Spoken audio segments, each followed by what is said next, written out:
Hello and welcome back to the Winning Mentality Podcast, the show that gets the stories behind sporting success. Joining me this week, I've got an athlete turned psychologist whose creative and fun approach to her craft is both fascinating and clearly very effective. Madeleine Eppensteiner competed successfully in climbing competitions, but after completing a degree in psychology, decided to combine her two passions and started climbingpsychology.com. I met her in a lovely hidden away cafe in Innsbruck city centre in Austria, and we talked about her journey to where she is now, how her experience competing in youth events triggered her interest in sports psychology, and amongst many other things. You'll also hear a great example of overcoming negative emotions using the analogy of a dragon and a unicorn. For anyone interested in maximising their performance in sport, or if you just want to know how other people do it, then grab a notebook and get ready for a fascinating 45 minutes. Madeleine, welcome, and thank you for your time. You chose a pretty nice venue, sitting out here in Innsbruck in the sun. It's not too bad. It's quite nice. Thank you for your invitation. It's one of my favourite places here in Innsbruck. It's a little haven. I didn't even know this place existed. We're, 10 metres away from probably the busiest street in Innsbruck? And apart from the sound of coffees brewing and people chatting, it's silence. Wonderful. Thank you. Yeah, indeed. As said, it's one of my favorite places. It's like one of these secret spots where you have to probably live here to know it. It's like in a bookstore, and you go upstairs, and first of all you walk through all these books, and then you find this nice cafe with the little, I don't know what you call this, a garden outside? Yeah, a terrace garden thing. Terrace garden, yeah. The only thing that's stressing me out slightly is the owner. Everyone seems to arrive at once. She's absolutely stressed out of her tree. But we're fine. We're sitting in the garden, watching her work. You're not from Innsbruck, are you? You're Austrian, but you're not from this part of Tyrol. I'm originally not from Innsbruck. I'm from eastern Austria, like close to Vienna. I used to live here in Innsbruck, but now I moved even further west, close to the Swiss border. And what was growing up in eastern Austria like? You might correct me, but there's not much climbing over there, is there? No, it's quite flat, actually. Yeah. It's called the Voralpen, which is translated into the pre-Alps. Yeah. And it's a really beautiful area. There's not so much climbing around, but the climbing community is growing. There are more and more gyms opening up. There are way more than when I grew up and used to climb back in the old days. So how did you get into the sport? Not many gyms, not many rocks? Fortunately, I had parents who really supported me, which I still think is one of the most important things to be able to develop to be a good climber or to become a climber. Because if I didn't have my parents, I would probably not have had the opportunity to get to gyms because they're really far away. And so I randomly got to go climbing at a market festival, and from there it was just like love at first sight, and I just stuck to it. What did you like? The movement, the challenge, the physicality of it? Everything, the diversity, the challenge, the cognitive challenge. Like at that point you don't really okay, I probably wouldn't have pronounced it back then at that age, like there was like this cognitive challenge, but every move is different and you don't know what to do, so you have to really think about how do you move, what do you do next. And it has a lot to do with a good body perception. You have to feel how does the move feel, how does it feel right for you. And yeah, I love that. So how did it develop? Because you got good. I mean, I can see you shrugging, not wanting to talk about being good, but you were competing at a European level. You competed in some world events. You must have got good. How did that happen? I guess that's always a matter of perspective. I sensed you wouldn't like that question. Yeah, this is like probably not my favorite one, but doesn't matter. I started competing at the age of 8, and it was pretty much because everyone from the team went there, and at that point we went climbing once a month, and it was just fun, and I happened to win that state competition, and I kind of got stuck from there. I never really questioned the competitions at the start, I really enjoyed it. I really liked the challenge. I really liked to meet people. And I guess having done not so badly from the start on was really helpful. And how did it develop from there? For a while, did you view this as a potential career? Were you aspiring to be a professional athlete? Or did you just pursue it until it wasn't fun? To be very honest, I never pursued it to be a professional career. I really enjoyed the youth competitions. I really enjoyed everything around it. I loved competing. And I also loved competing in the one or other Boulder World Cup. But my main focus was probably never sticking to a sport and becoming a professional athlete.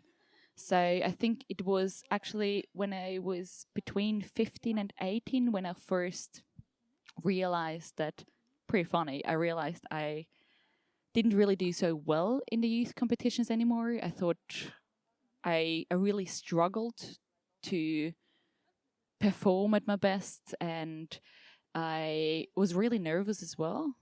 And that's when I first saw a psychologist. And, at that point, I didn't know what a psychologist was and what a sports psychologist was. And I remember my parents or my grandparents picking me up afterwards, and they asked how was it? What did you do? And I'm like, I don't really know. I didn't really understood what we did, but it was really nice, and I kind of feel good about it. And I was really impressed by that. And having made this experience myself, how important this mental part in climbing is, because there are so many uncontrollable variables, because every move is different, every challenge is different. I got really interested in this field, and that's kind of where I started then becoming so interested that I started studying psychology and focused on combining my passion, which is climbing, together with the psychology. Okay, obviously we are here to talk about sports psychology, but when you were Okay, sorry.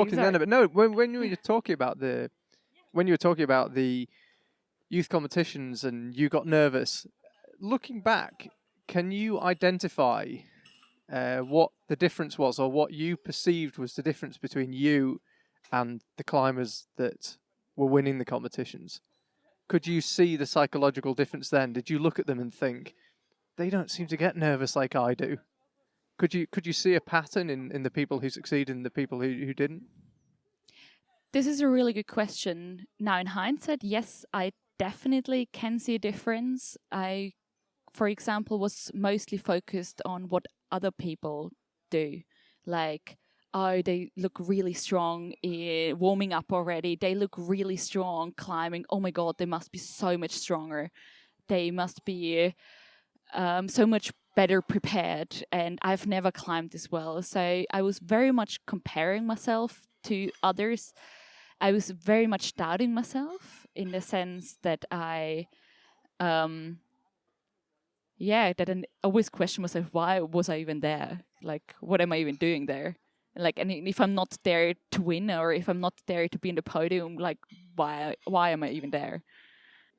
So, do you feel you didn't quite have the desire to win? Because, for example, it's an extreme example, but I watched a documentary about Michael Jordan the other day, and people said he was competitive to the point of being a psychopath. He just can't handle losing. I actually know a guy who played golf with him in a charity event, and Michael Jordan's in his 50s now, whatever. But apparently,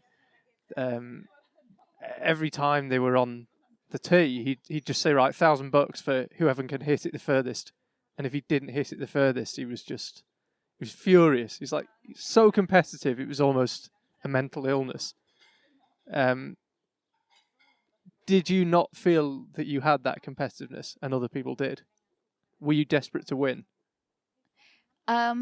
Well, of course, I wanted to go in there and I wanted to do well. I wanted to make a podium, and I wanted to, I remember I really wanted to do a podium in several of the Youth European Cups, and somehow I did. No, it was pretty good. But I definitely had the desire to do well. I definitely had the desire to compete. Otherwise, I wouldn't have done it in first place.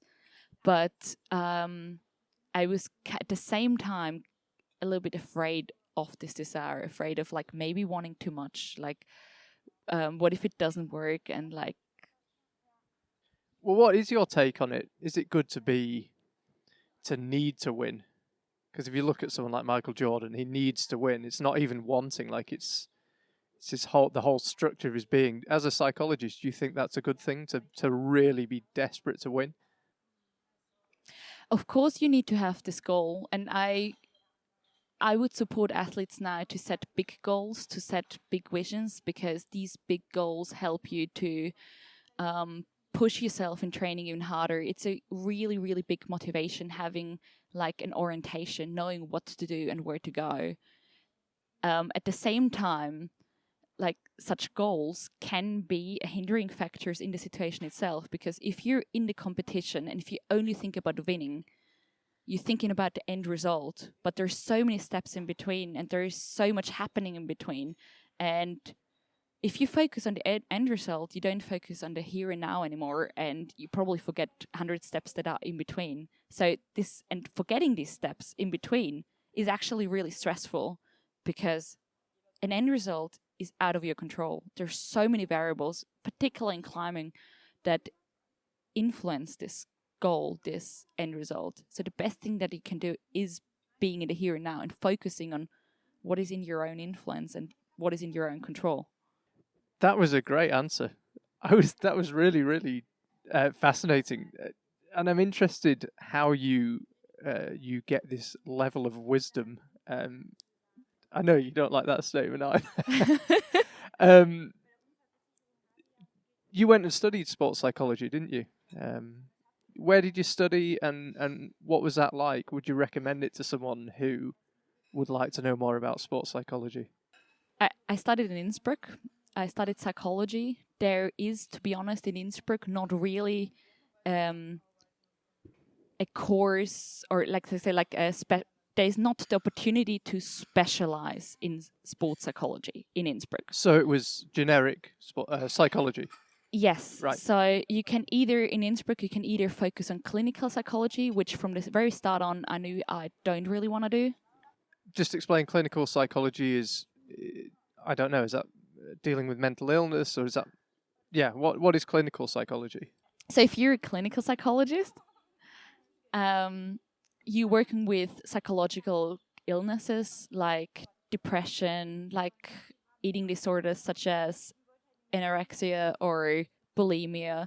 You're working with anxiety disorders. So you're working with people that have an illness. If you work as a sports psychologist, you work with healthy people, just as a comparison. Okay. And are they the two main branches of psychology, clinical and sports, or does sports fall under a larger umbrella? No, there are many other fields like health psychology or work and business, industrial psychology. So I guess clinical psychology is one main branch for sure. I would say that work and industrial psychology is a big part as well.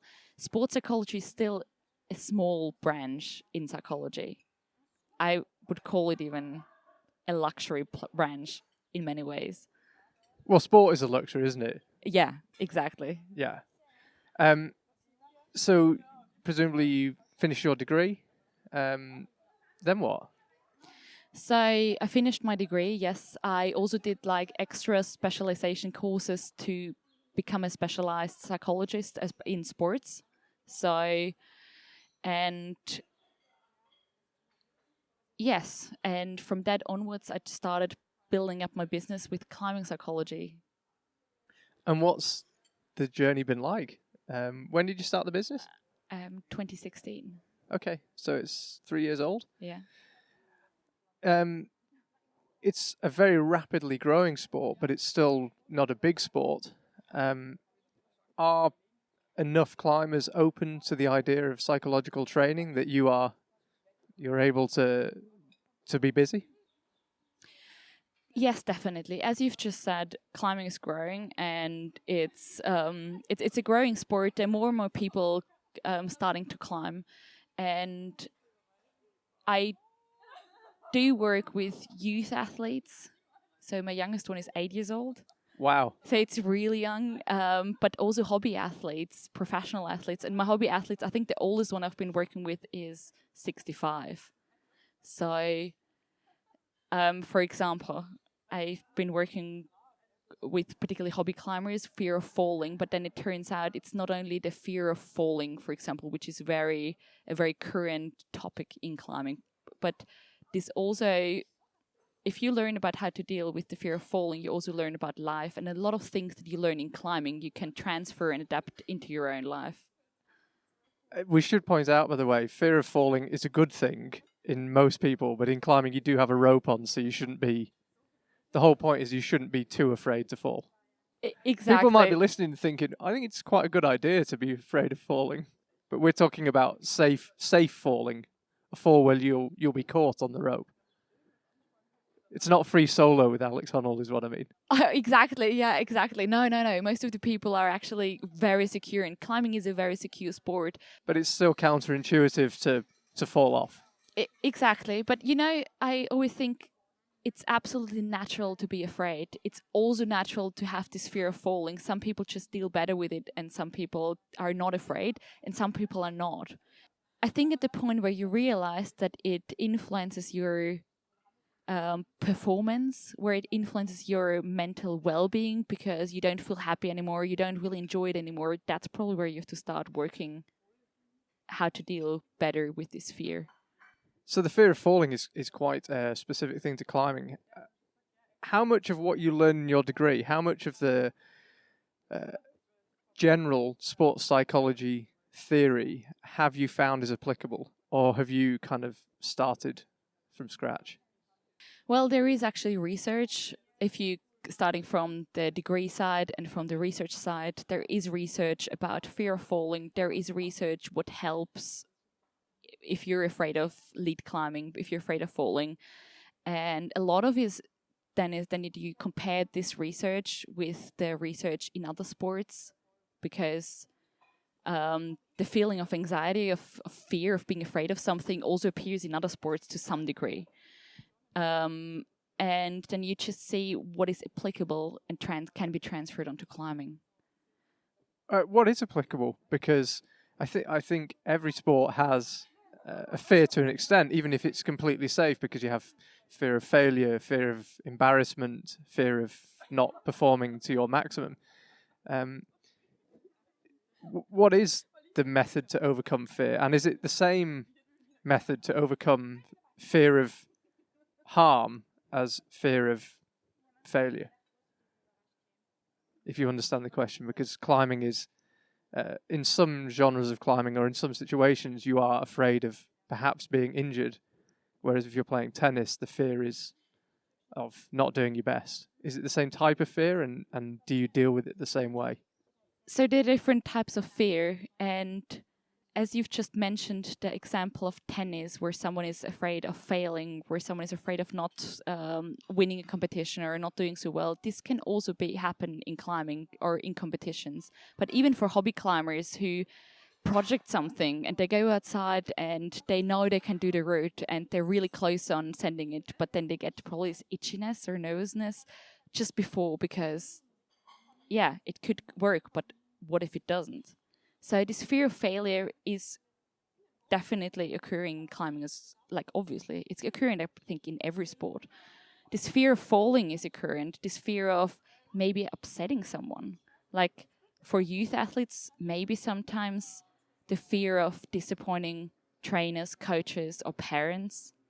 Another type of fear is, for example, being afraid of the unknown. If you're, for example, preparing for the Youth European Cups and it's your first one, it's very likely that you get afraid because you don't really know yet what to expect. If you're for the first time competing in a World Cup and you don't know what to expect yet, also this can cause fear. The fear of the unknown or the fear of orientation. And this can either be that I don't know what to do when and how and what's happening. But this can also be an athlete on a route, for example, trying to onside a route, and then they're up there and they don't know where to go next. They don't know how to decide. They don't know where the next hold is. Also, this can cause fear in the situation. Like we talked about competitions. If we talk about teams, social fear is also something we hardly ever talk about. But am I accepted in the team? Am I part of it? Do I feel good being part of this team? Do I feel happy? Or do I feel uncomfortable being around other people? Also, this is a type of fear that can occur in climbing, obviously also in other sports. Do all these fears have a similar remedy? Well, if you think about it like that, fear can have its different origins. So I think in the first step, it's really important to find out, what are you exactly afraid of? Like, let's talk, for example, to make it more clear, about the fear of falling.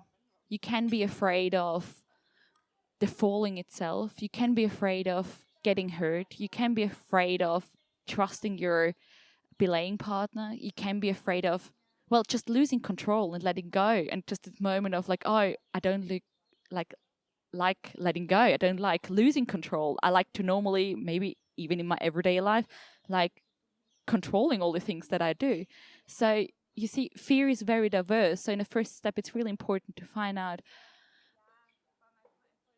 what someone is afraid of exactly. Because if you understand your fear better, you know how to better work with it. And understanding it is a first big step in knowing what you talked about methods before, what you can do to counteract it or to better deal with it. That's fascinating. So it's finding the root of the fear, or the source of the fear. So if somebody says, I'm scared of falling off, it's you're trying to find the cause for that fear. Exactly. Like if I say I'm afraid of falling, that's very generic. That's the same as if you said I'm afraid of, I always get nervous in competitions. Like, what exactly are you afraid of? What exactly are you nervous about in competitions? Are there maybe some situations where you don't experience this fear? Or are there any situations in competitions where you're not nervous, where you actually really enjoy it? So finding out this difference, like when are you afraid and when are you not? What happens if you're not? What's the difference? What actually works? What do you do in these situations when it does work? So is a lot of your job just asking questions until you find the real problem, if you like? Oh, yes, actually, indeed it is. So I do ask a lot of questions. So what I mainly do is I try to support athletes finding out what's good for them, because I do have methods and tools which I suggest if they need or ask for it. But I think they're experts for themselves. They are experts for their experience on the wall. No one knows them as well as they do. No trainer, no coach, no sports psychologist. So what I try to do is help them realize what's good for them, and what strategies they have used in the past, what methods they might have implicitly already used, which they weren't probably even aware of, and helping them to create a self-awareness for that cause, for their fear. Because in a second step, then you can talk about the solutions. When I listen to you, and I've interviewed a few sports psychologists, what always strikes me is I would be so fearful being a sports psychologist, because what if you aren't sure how to solve a problem? Or do you feel like actually there are a few methods or a few avenues you can pursue, and I know then you have to tailor it and make specific changes and tailor it to the person. But I would always be nervous that I'd encounter someone who had this psychological flaw that was holding them back, and I'd just think, I don't know how to solve it. Or do you always find that there's some way to get through to them? This is a really interesting question. Well, you never know what to expect. So if you have a new athlete coming up to you, you never know what this person needs, what their problem is. So yes, it is challenging every single time. The most important thing is that you are exactly aware of this. And I'm not here to know everything. I'm not there to know the solution for everything. But I'm there to support the athletes, as said, to realize what's best for them. Well, so it is challenging. And besides this, I would say that's the coaching part where I try to lead them to find out and to become self aware of what they need and what would help them. I can also provide certain mental training strategies where I would have tools like try this or try that. And well, so there is like, of course, there's this toolbox, but I'm not there to just give them the toolbox and say, this is the solution. And if you do this, you're gonna be performing at your best and this will work for you. Because no, there's so many strategies. It's like climbing holds in the climbing center in Innsbruck. There's so many different strategies. So I'm there to support, to find out which strategy, which climbing hold, to stick with that picture, would fit for them. And do you find that for each person you come up with something unique? I know there'll be patterns, but does every client require something different? Or after 3 years of doing your business, are you beginning to spot a few themes and really develop certain theories? Or does it feel like every client you almost start from scratch? Well, there are definitely patterns, and you will realize that the topics, the problems, the issues they come to you are kind of repetitive.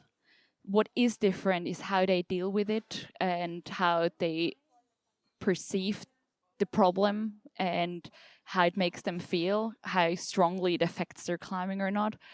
And even the strategies, they at the end of the day, they find out for them to be for themselves to be helpful. They might be very similar, but it's still their strategies. It's not me telling them like do this and this is the right solution and this will make you a world champion. And it's an ongoing thing, isn't it? Do you say to people when they turn up, we're going to have a long-term relationship, you and me? Because as I understand it, psychology isn't something you just give them a fix for and they walk away and they're happy and their psychology is fixed. It's something that needs to be topped up all the time. That must be a really interesting process to know someone for a long time and watch your work affect them and then them to have problems again and you fix the new problems. Yeah, exactly. Our mindset changes every day and we feel different every day and we go through different stages in life. And so, yes, of course, it's a long, ongoing process. But so at the start of every session, I also ask the athletes what their goal is, how long they want to work on it. I tell them that it's an ongoing process. It's like training physically. So you can't just have one session and well, that's where the magic happens and all of a sudden it's solved. So as you said, it's an ongoing process. So I talk about it. And it's really interesting to see it change in athletes.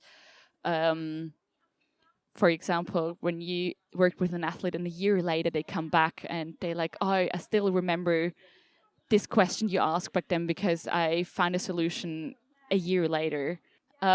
So, for example, I worked with this one athlete and I was working with him for over a year. And after a year, it was after a summer break, he came up to me and said, I realized if I compete in a competition, I have to tell myself, doesn't matter what everyone else does because I am who I am and I don't care about everyone else. And I'm just focusing on having fun. And this sounds so simple, but it took him such a long time to realize that this is what he needs to tell himself to make him feel confident in the competition and to not focus on everyone else and to just be performing in the here and now and everything else didn't matter anymore. So it's an ongoing process and often the session just ends where it ends. Like often athletes go home and still think about it, still reflect about it. And they might only find a solution for them like weeks after our session. So I I think that's the really fascinating process. Which sports have you drawn inspiration or information from? Because climbing is one of those sports where, as you've mentioned a couple of times, you can't do anything to affect your competitors. Tennis is an individual sport, but if you hit the ball somewhere they can't get it, they can't get it. In climbing, a bit like golf, for example, you're not in any direct competition with anyone. You are, all you can do is draw on your own performance. So what sports have you studied to apply to climbing, if any? Well, to be honest, there are other sports that are similar in the sense you have to focus on yourself. You have to, you can't influence obviously your competitors. You can't do that in any competition. But gymnastics is a very similar sport in the sense of you have your performance, you have to do all your moves, and it's all up to you. Like what the others do doesn't matter in that moment. I worked once with a horse jumper, which is really interesting. That's quite a similar sport, really, in a way. It's only you. It's only you and your horse, Well, and which horse. is really interesting because all of a sudden you have the relationship to the horse, and your mindset and how you feel affects how the horse feels. So if you feel stressed, your horse feels stressed immediately as well, which is really interesting to see. My sister was an extremely good rider, and that is so true. The horse knew I was terrified of it as well. They can sense that I was scared of it, and they can sense that she's confident around the horse, and they behave differently with us. They really pick up on that. Absolutely. This is so fascinating. This is so fascinating how they can feel our anxiety or our stress in that moment. So, yeah, a lot of working with that athlete was also like, how can you create the best possible relationship with your horse? Like, how can you feel calmer and how can you feel more confident in order to also, like, yeah, make your horse feel more confident, because it affects both. So one thing I always try and do on this podcast, and I'm worried it's oversimplifying things, but let's try. Are there any things that are universal that anybody listening to this, whether they're a climber, whether they play football, whether they're horse riders, whether they're just people who want to be psychologically stronger in a meeting at work, anything, are there any universal psychological tools that you would sit here and say everybody should use these psychological tools? This works for everybody. It's really hard to answer this question, to be very honest, because every one of us deals with problems differently, and there is not just this generic solution: do this and do that, and this this will work for you. Yes, there are like mental training tips. For example, like try to write down the best 5 things you did in the training. Like break your training down into bits. Don't see it as a whole. Don't see like it. For example, it's not just the whole competition that went bad.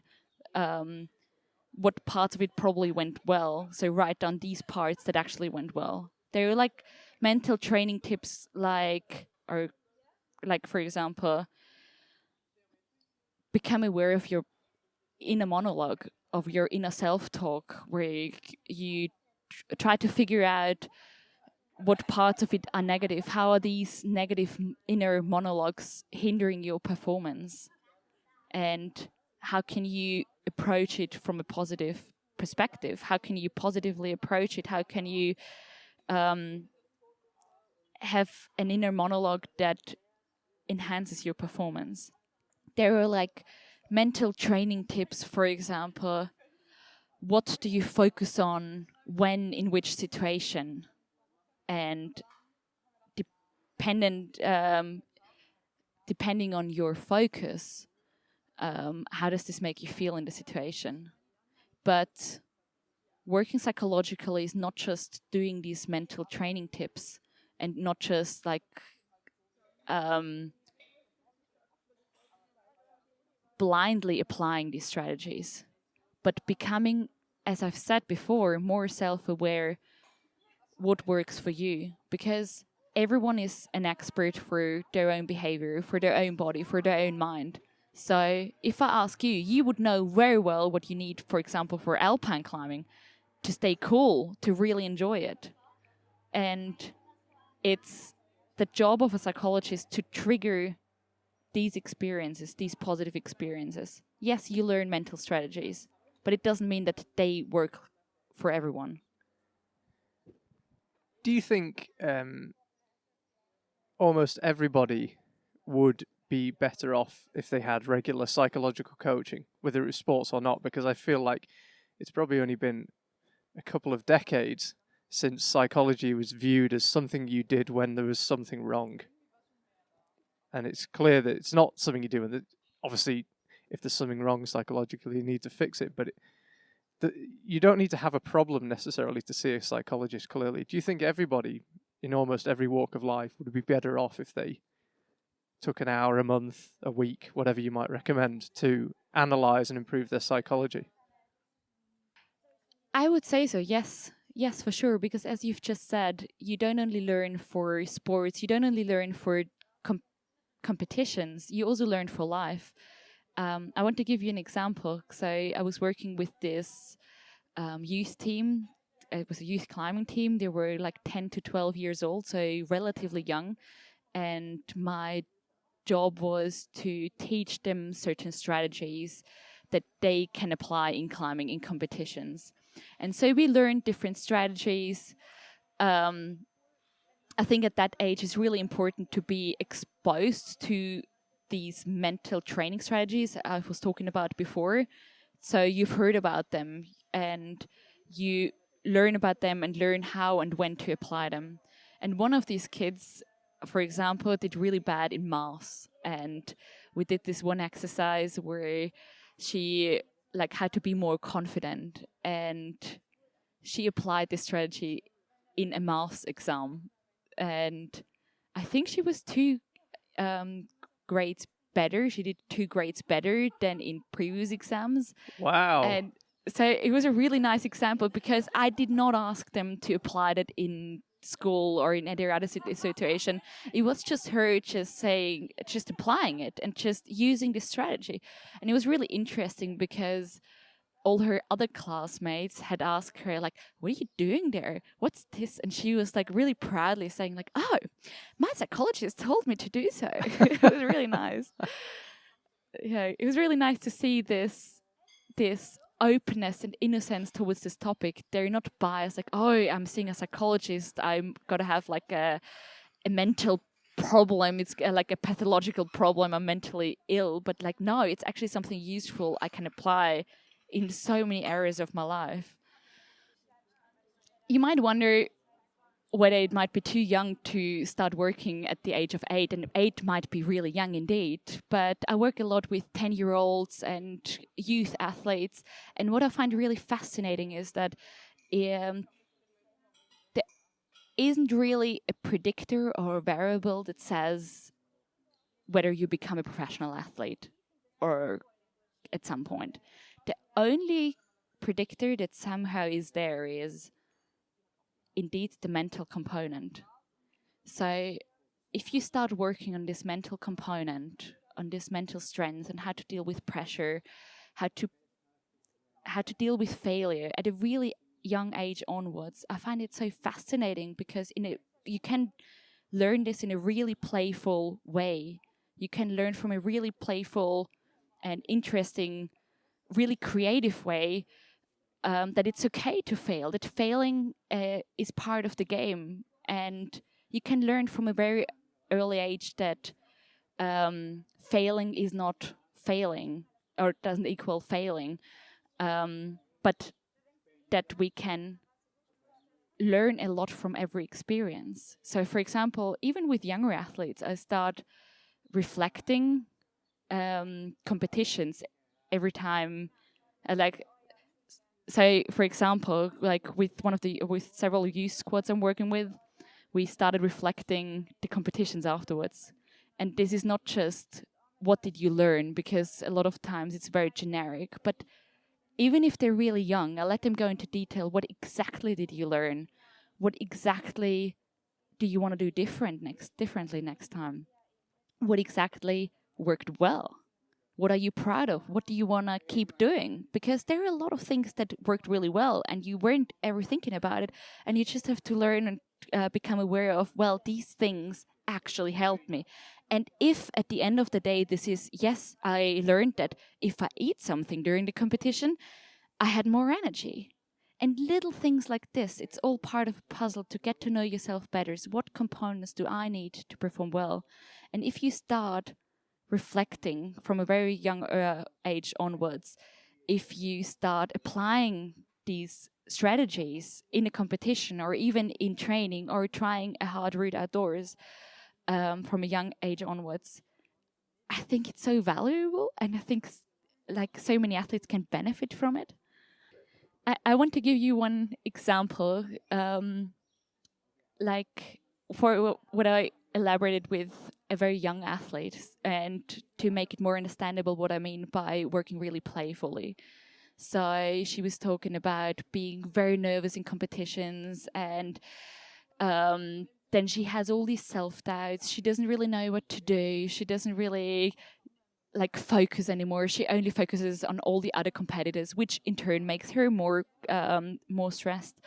And so we collected all these negative thoughts, and I asked her, so how does it look like? How does it feel like when you have all these negative thoughts? And she was like, oh, it's like a dragon is spying fire at me, and the dragon is just telling me all these negative things, and it's and I can't really think about anything else anymore except for the dragon, and the dragon is so big.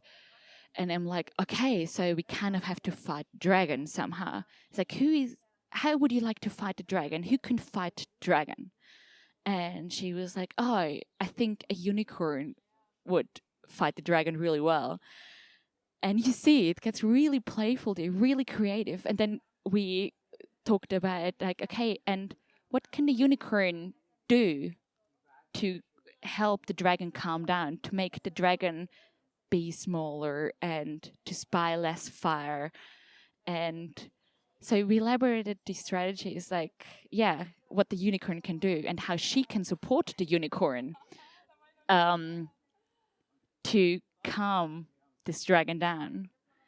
And so we elaborated all these strategies, and it was really interesting and really playful and really funny, actually. We had so much fun elaborating this.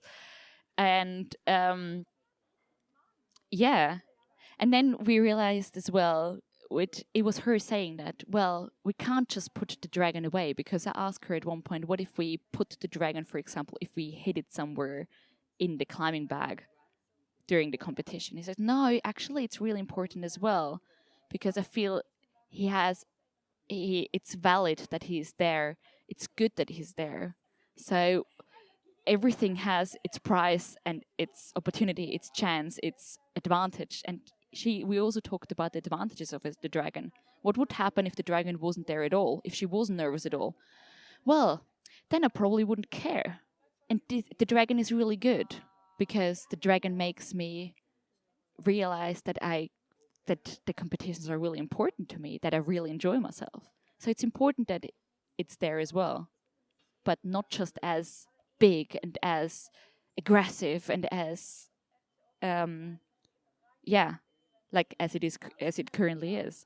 But obviously I also have to say, this is a very playful way where I can work, for example, with kids. I do not only work with dragons and unicorns and anything like that.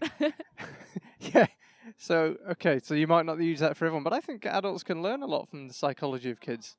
And that's a great example, because it's simple, it's easy to understand. I think that's great. That's fantastic. I think it's maybe more appropriate to adults than they'd like to let on. Well, they probably wouldn't talk about unicorns and dragons. They would probably talk about something I different. don't know. But people love Game of Thrones, don't they? And that's dragons that and is unicorns. True. So oh, fair enough. I think a lot of people would go for that. That's pretty funny, yeah. Last question. I know you have a train to catch. And again, this is a question I've asked a few people.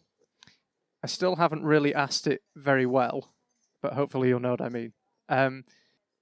How much progress could be made to climbing as a sport if people had better psychology? When you watch competitions or you watch climbers, outdoors, recreational climbers, I mean, you don't need to put a number on it, but how much progress do you feel could still be made if you mastered the psychology of top athletes?